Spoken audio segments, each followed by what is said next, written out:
Welcome to a special live edition of Everything Compliance. It's special for another reason because today is all shout outs and rants. Yes, our panel will give their favorite shout outs and rants or new ones that they've been mulling over this summer. So we're going to get right to it and we're going to go from east to west. Jonathan Armstrong, Matt Kelly, Jonathan Marks, Jay Rosen. So, Mr. Armstrong, do you have a lengthy shout out or rant for us for this special episode? I have a sort of a shout out and a rant at the same time. My shout out is to Mr. Justice Waxman, and in part for producing this, if you can see it. This mighty tome is the judgment in the ENRC Decker Neil Gerard SFO judgment, and it comes in at a mighty 1,744 paragraphs of the judgment. Now, I won't pretend to have read all of it. That's obviously what vacations are for. But I have got some of the highlights of it here. The case, for those of you who aren't familiar, concerns ENRC, which was a mining company. And in very simple terms, they knocked on the door of a lawyer called Neil Gerard. He was then at DLA and he moved to Deckert. And as he moved to Deckert with this piece of work, then it seems to have expanded. Now, some cynics may have said the way in which US law firms hire individuals based on a book of business is not unrelated to the fact that the investigation expanded somewhat. And effectively, he was given a rather narrow brief to look into possible issues with contracts, and he expanded that brief to be somewhat wider. And when eventually the company resisted and said that they wanted to focus on the original brief for the investigation, he went along and spoke to the Serious Fraud Office and shared information with them about his discoveries, effectively to increase the ante to make his client take it more seriously. And at the same time, he also spoke to journalists as well and leaked information from the investigation, which was, of course, the client's property and an investigation that he was engaged by the client to do to the price. And as a result, the situation got obviously worse for ENRC, and they are claiming £26 million in damages for the actions of Gerard and Deckert. Now, Gerard and Deckert were represented by the same legal team right up to June 2022, but have now parted ways, and Gerard is separately represented. Deckert have agreed to a payment of £20 million on account to ENRC, and it's thought that the costs in this claim could exceed £50 million. So it's fair to say, as an understatement, that this is an investigation gone wrong. Mr. Justice Waxman said in his judgment that the lawyer involved was negligent and for the most part reckless, which is never something that you want to put on your law directory testimonials, is it? And the Serious Fraud Office also, there's going to be another hearing to look at these matters in more detail, because clearly this isn't detail enough. But the Serious Fraud Office, I think, also have questions to answer. They, the court found, effectively induced Mr. Gerard and or Deckert to break their relationship with their client by the handing over of this information. So a pretty serious case, one that obviously the judge has taken some time and effort to get to the bottom of, but one that will have serious ramifications, I think, for not only for lawyers, but for compliance professionals as well. And there are quick lessons to be learned.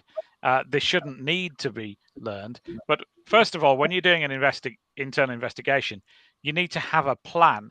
You can't just sort of free roam around the plains and pick up different things to investigate because they look shiny and sparkling. You have to have a clear direction. What is it that we're trying to investigate? And what are the facts around that investigation? I'm not saying that you shouldn't be curious as to other wrongdoing when you're when you're doing an investigation, but you can't lose focus. It's always tempting in investigations to go off and follow this lead and that lead, a little bit like, I don't know, surfing the internet on a Friday night when you can go off down wild, blind alleys and wonder, I don't know, whether Paul Weller's daughter really does have a chance of making a hit record. So you can go off on these blind alleys investigations, but focus is important. And obviously, you need to pick a lawyer that believes in doing the right thing for his clients.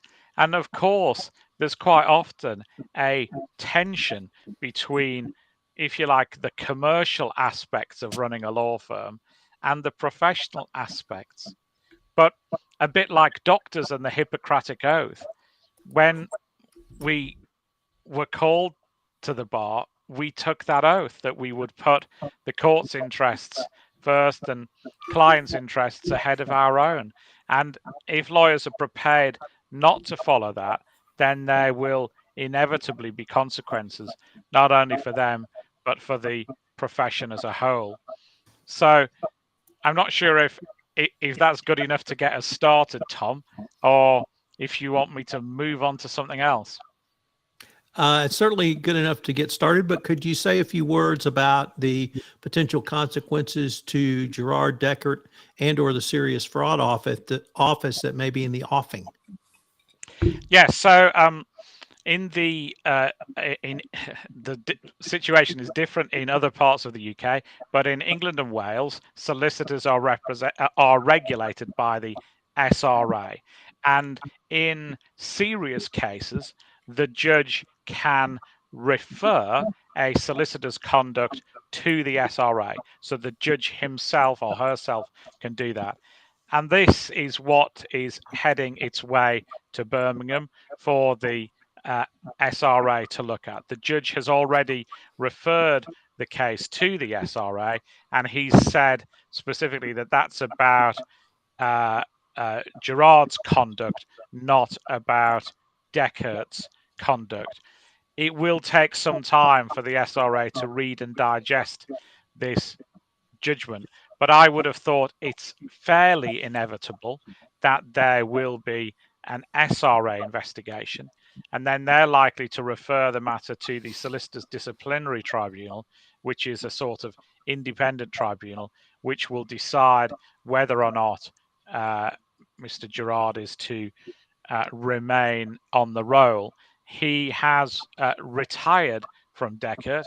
He may voluntarily throw in his practicing certificate, but I think it's inevitable that the SRA will want to look at this, and there could, of course, be professional implications for some of those people involved. And for the SFO? For the SFO, I think it's unfortunately another tale of woe. They have lost more cases than they have won recently.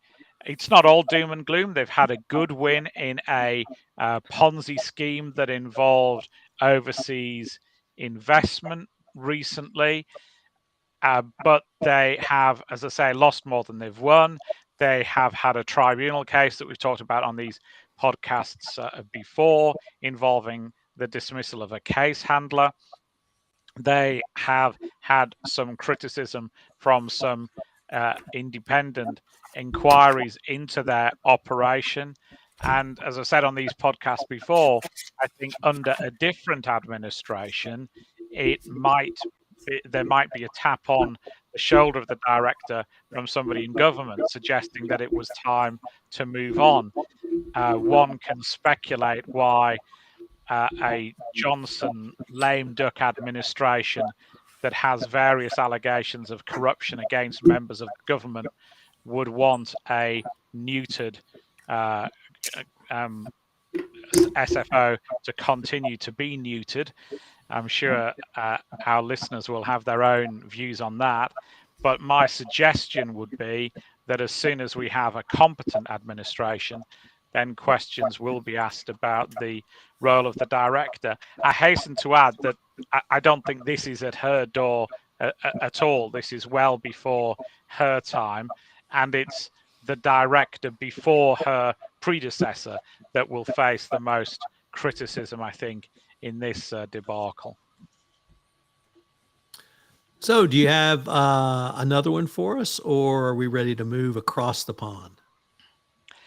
Well, let's move across the pond, shall we? Because I've probably hogged my time.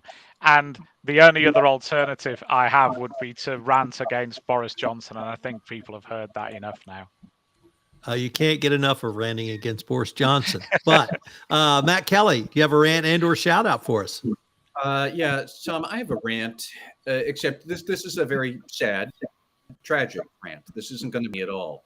But my rant is about some listeners here may already be familiar with this story that was used at the beginning of the year, the case of a 7-year-old girl, Harmony Montgomery, who was originally from Massachusetts and then moved to New Hampshire and had been missing and gone unnoticed since 2019 through December of 2021. She was basically fell through the cracks and nobody noticed her for 2 years. More than 2 years, while she was living under terrible abusive conditions with her father. And the reason nobody paid much attention to what was happening to Harmony Montgomery is because they were not listening to her mother, a woman named Crystal Sorey, who was running around for months and months on end trying to find anybody who would listen to her that my daughter is in danger, my daughter is being abused, her life is at risk, and nobody's seen her. And nobody listened to Crystal Sorey because she was a drug-addled homeless junkie. But she was correct. And I am ranting about that now because, as unfortunately, New Hampshire police have now confirmed the nightmare that everybody has already been suspecting in New England for months on end. Harmony Montgomery is dead. We don't know exactly how she died, but the police have not described that yet. I said that they found her body.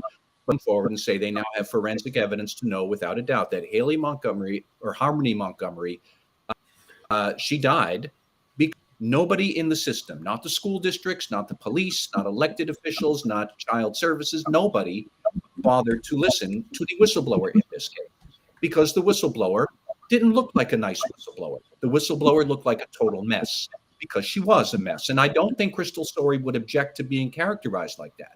She had many run-ins with the law. She was homeless. She had a drug addiction problem, and she's already spoken out about that. But the lesson here for all of us that just makes me want to pull my hair out is that we really need to just work so hard at listening to any whistleblower who comes along, even when they don't fit the profile, because she didn't.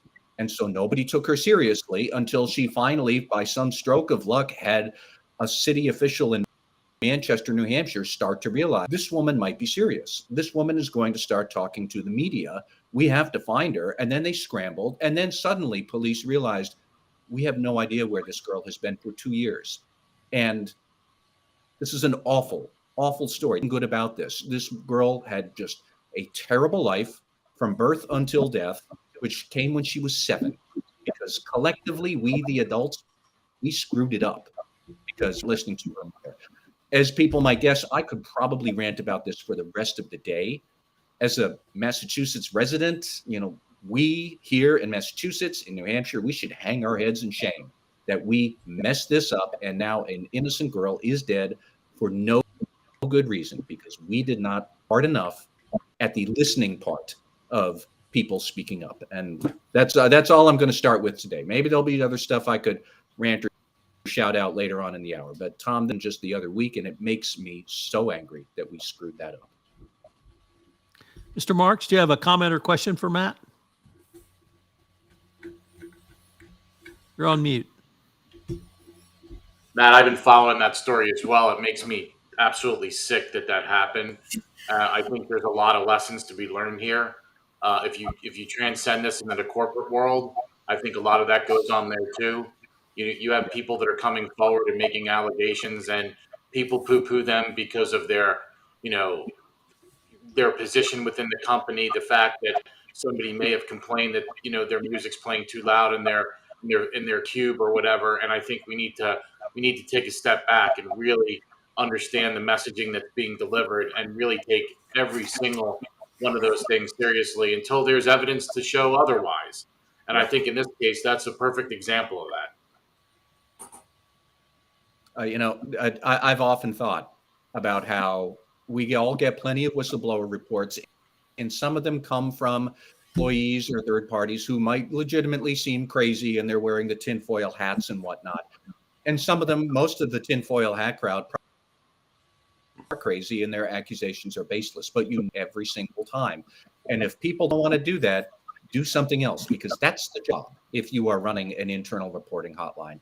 And this is just a terrible, terrible what happens when we get that part of the job wrong. And that's all I'll say. Yeah. All right. Jonathan Marks, what do you have for us? Well, since we're about a week late on rants, I did have props for this session, but unfortunately I don't have them today. But my rant is called Half Scoop. And for those of you that ever ordered a chicken burrito bowl at this place called Chipotle, I'm sure you know what I'm talking about. And it kind of goes like this. If you walk into the restaurant and you order a chicken burrito bowl, you're probably going to get a full portion. But odds are, if you order it over online or some other way and go pick it up, you're going to get a half scoop. And so I saw this. I've been complaining about this for years.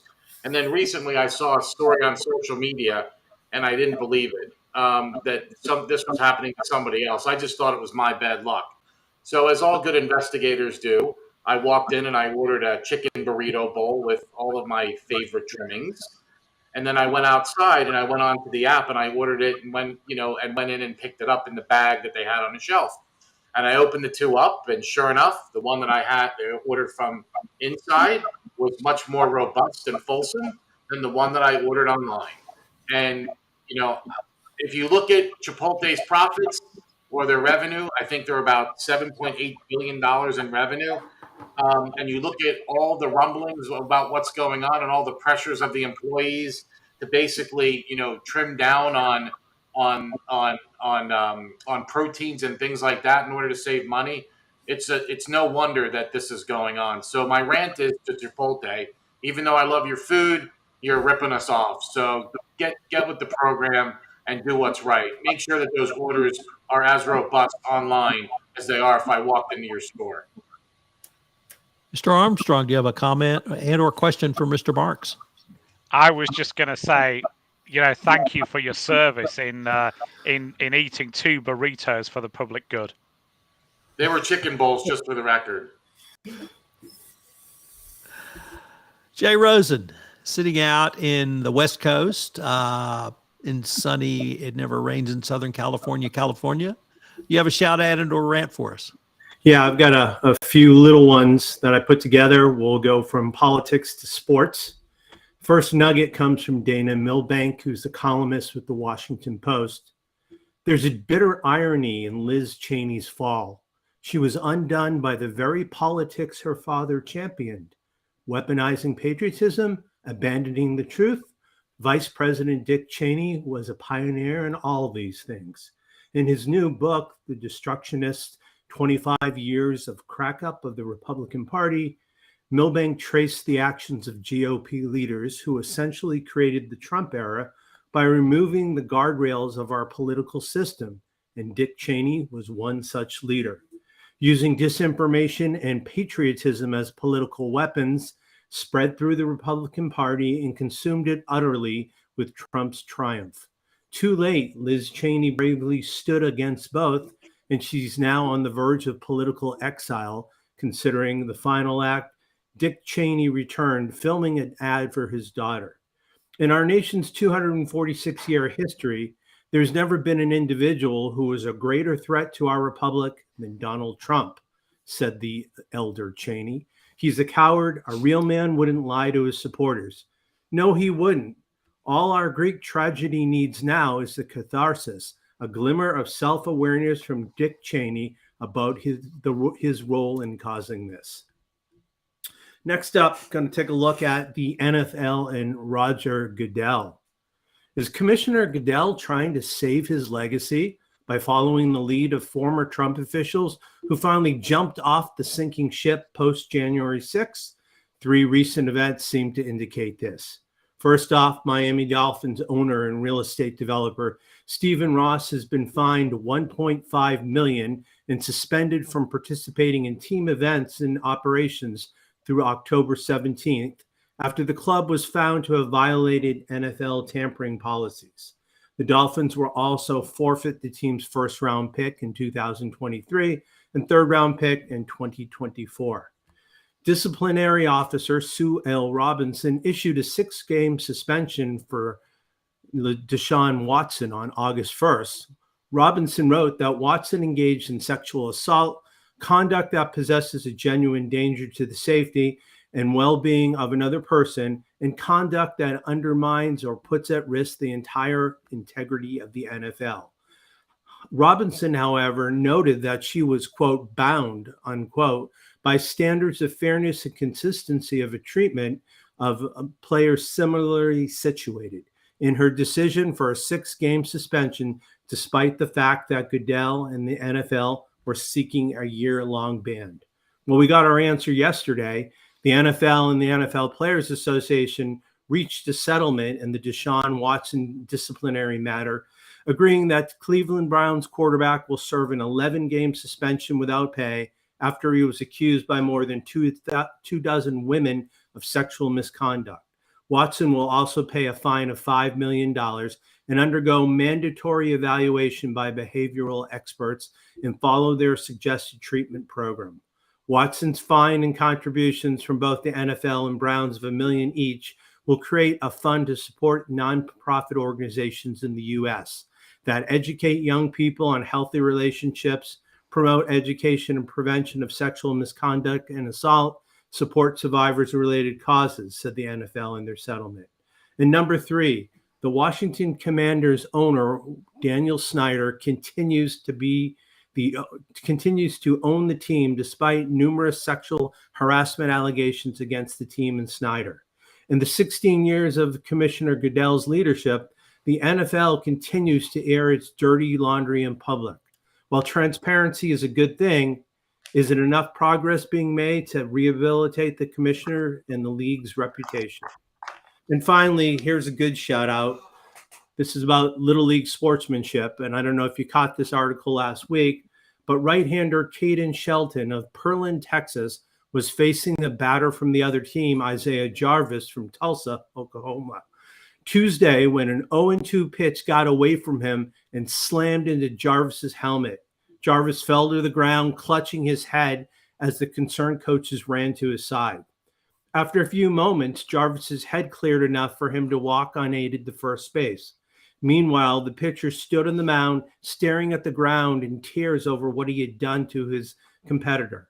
After a moment, Jarvis walked over to the mound, put his arm around Sheldon, telling him, "Hey, you're doing great, let's go." And Shelton's teammates and coaches gathered around the pier to join in consoling the young righty. This gesture drew a standing ovation as Pearland went on to beat Tulsa 9-4 and advance to the Little League World Series Championship in Williamsport, Pennsylvania. So I'll end on a good note there, guys. That was a great story. It's a great video. If you haven't seen it on Twitter, look for it. It's very, very powerful, and we can all learn from it. So, gentlemen, with that, I'm going to ask you if you have a current shout out and or rant that you'd like to end with, and we'll take the same order again, starting with Mr. Armstrong. Well, I'm going to shout out to cookie claimants. Now, what do I mean by that? In the UK, there's a cottage industry has grown up.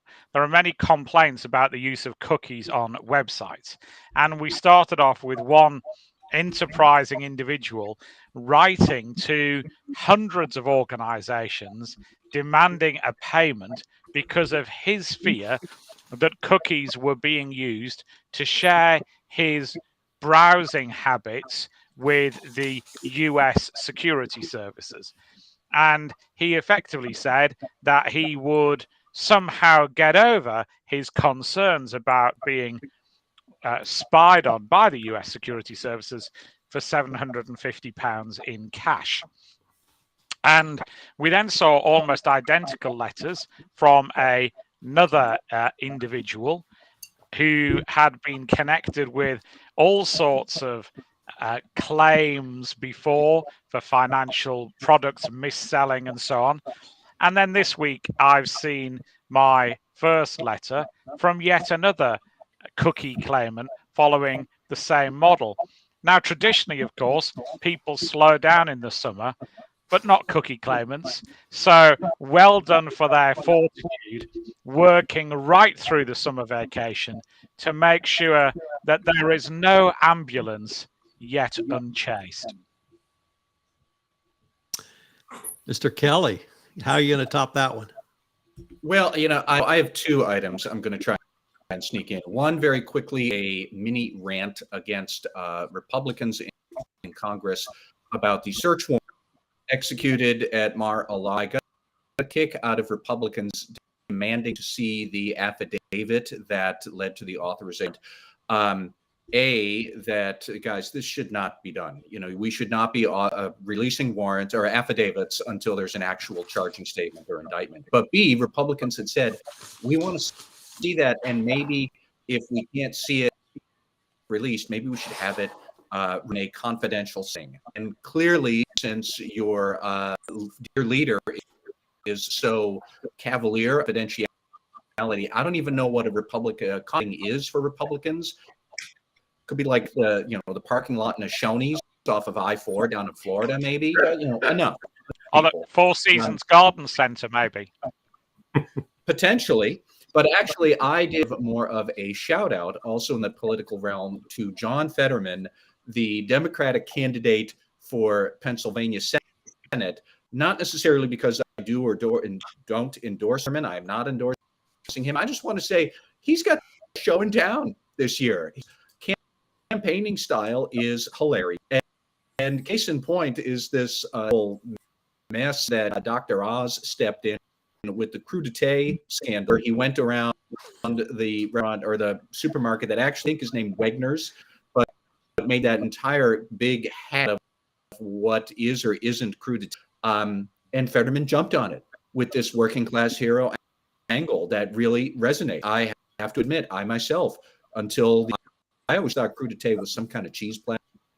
So I didn't know what crudité was. B, who actually puts asparagus together like Dr. Oz did. C, just Fetterman roasting him, so to speak, on Twitter and online about how he's out of touch. Could have just bought a veggie and cheese dip or a veggie dip platter that Wegner's actually sells for $7.99, according to Wegner's itself. But I think that the way Fetterman just has got this working class thing down pat. I don't know if he is or isn't a working class hero in Pennsylvania. Looks the part, to talk the part, seems to have everything down pat to sell it. The way that he is masterful, Dr. Oz, as this carpetbagger, wealthy, clueless fool from New Jersey who can't even put together a veggie plate. Bravo, man. This is how you actually make politics interesting to watch. So like I said, I think Fetterman has got the best show going, and what politics is about. It's about selling a message that resonates with the voters, and certainly Oz doesn't have it. Fetterman does. All right. Mr. Marks, you have something about Philly sports, or you want to take a pass? Me? Yeah, Philly you. sports. No, I got a rant and a shout out real quick. All right. So, by the way, Steven Van Zandt also is all over Dr. Oz. He said, "Come home to New Jersey where you belong." So it's kind of funny as to what's going on. I don't know if you've seen those commercials, but they're playing here. I don't know if you want to come home to New Jersey or not. I live here, but whatever. Anyway, I have a rant that I've been ranting about for years and years and years, and this is kind of. I think you guys will pick up on this pretty quickly. I think the audience will pick up on it pretty quickly. You know, I applauded Gensler, I think, a couple of weeks ago for his ability to try to do something more with Sarbanes-Oxley. So if we're going to get that specific, I'm going to start to rant. Section 307, up the ladder reporting, noisy withdrawals. If you're going to let the lawyers get the hell out of there and say something, please, please, please add the chief compliance officers and the chief audit executives. Make it an 8K event, please, so everybody knows who's investing in the company that there's really bad stuff going on. If in all your enforcement releases that you write and you talk about control environment, internal controls, and hallmarks of a great compliance program, but yet if the compliance officer silently leaves the organization for whatever reason, or the director of internal audit silently leaves the organization for some unknown reason, don't you think the investors should know about that? Shouldn't there be some more digging there? I think so. So I'm ranting right now. Rewrite the damn thing. Thank you. Second thing is, I don't know if you guys saw this week, but there's this kid at Stanford who made $110 million by buying Bed Bath & Beyond. Jake Friedman, congratulations. I can't wait for the SEC investigation. I'm out. Jay Rosen. I'm gonna keep my chips for the next round and send it to Tom Fox, the straw that stirs the drink. So what's in your mind, Tom? Well, then you're the last person because this is the last round after me. I am going to give a cautionary tale. And first, I'm going to start out with a shout out to Tim Harford, who has the podcast Cautionary Tales, for which I purloined the title of my shout out and or rant. And my cautionary tale is a cautionary tale of corporate governance. It's around the formerly beloved Texas institution, now known as Bluebell Ice Cream. In 2015, Bluebell Ice Cream had a listeria outbreak. They didn't tell anybody about it. The state found out about it. The feds found out about it. And then they made Bluebell tell everybody about it, kicking and screaming. Well, as you might guess, this led to an investigation and a fine and penalty. It also led to some very catastrophic consequences for the company. First of all, the company lost so much money because they had to shut down all of their processing plants for so long that they ended up having to basically sell themselves to private equity. They created an adjunct to a corporate governance doctrine called the Caremark Doctrine, which says if you're a food product company, you damn well better have a food product risk management committee at the board level and actually monitoring that issue if you're a food product company. But it didn't end there, because the private equity company eventually forced the grandson of the founder of Bluebell Ice Cream, grandson being Paul Kruse, out. So he loses his position as CEO. He loses his position as the board. Bluebell is now perceived to have a very much less flavorful taste, and their sales have gone down. And probably because, as private equity does, they tend to cut back on extravagant spending of things like top-level ingredients for ice cream. So the company has an extraordinarily tarnished reputation, but it doesn't end there, because this month, Paul Kruse went to trial individually on criminal charges by the federal government for not releasing information about the listeria outbreak way back in 2015. Now, my shout out goes to Chris Flood, the defense lawyer who didn't exactly get him off the hook, but had a 10-2 in his favor mistrial for acquittal. So shout out to Chris, a longtime friend. So Mr. Cruz escaped a criminal sentence of up to 20 years. But his actions and the poor corporate governance back in 2015 have essentially changed and wrecked Bluebell as an institution in the state of Texas and as the #3 ice cream maker in the United States. So for those of you who don't think corporate governance matters, corporate governance does matter. And it matters at the board level. It matters in your policies and procedures. It matters in your whistleblowers. And it matters on how you, as Mr. Marks continually reminds us, triage a whistleblower complaint and then investigate it and then remediate it after investigation. So all of the things we talked about today in this shout outs and rants edition of Everything Compliance, in terms of our lessons learned, it seemed to me to be crystallized with Bluebell ice cream. So that's my cautionary tale. Shout out to Tim Harford for the Cautionary Tales podcast. It's great if you've never listened to it. And Mr. Rosen, have you been now able to formulate your shout out and ending rant and taking us home batting cleanup today? All right. It's a lot of pressure on me. Looks like the result could be the same result that ESPN just had. They lost college football rights to a consortium of Fox, of NBC, and CBS. And of course, some of this won't take effect into 2023, but it's sometimes good to see a big guy get kicked in the nuts every once in a while. So get an ice pack in Connecticut, and you can take it on home. You know, that may be the greatest ending. I'm not sure if that's a shout out or a rant, but the greatest ender of any of our episodes. So perhaps it's a good thing Karen Woody wasn't with us today. Well, gentlemen, that was great. Thanks to everybody for putting the time and effort in, and I can't wait to see what we come up with next time. Thanks, Tom. Thank you, Take care, Tom. everyone.